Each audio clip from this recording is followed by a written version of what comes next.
Ukrainian and Russian envoys began their first trilateral talks with US mediators in Abu Dhabi since the war began. The talks are taking place as the United States increases pressure on Ukraine to advance toward a peace agreement with Russia.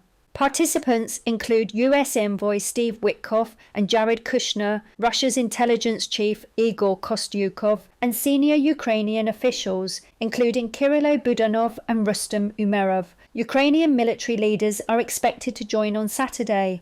President Volodymyr Zelensky said the territorial dispute is the core issue in the trilateral talks. He marked Russia must show readiness to end the war it started and added it was too early to draw conclusions. This is important, as such trilateral meeting formats haven't happened for a long time.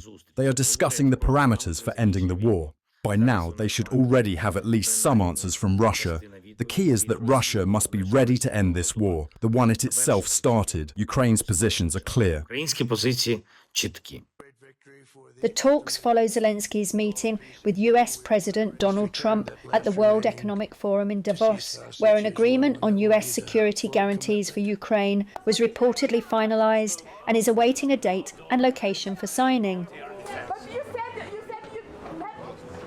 A major obstacle remains Russian President Vladimir Putin's demand that Ukraine surrender the remaining 20% of the Donetsk region, a move Zelensky has rejected, with little public support for concessions. The Abu Dhabi discussions come just hours after US envoy Steve Witkoff held late-night talks with Putin at the Kremlin. Kremlin officials said Russia's insistence on controlling all of Donbass is a very important condition and that a long-term settlement cannot be reached without resolving the territorial issue. State-run Russian media reported that the negotiations also covered possible buffer zones and monitoring mechanisms. Negotiations are expected to continue on Saturday.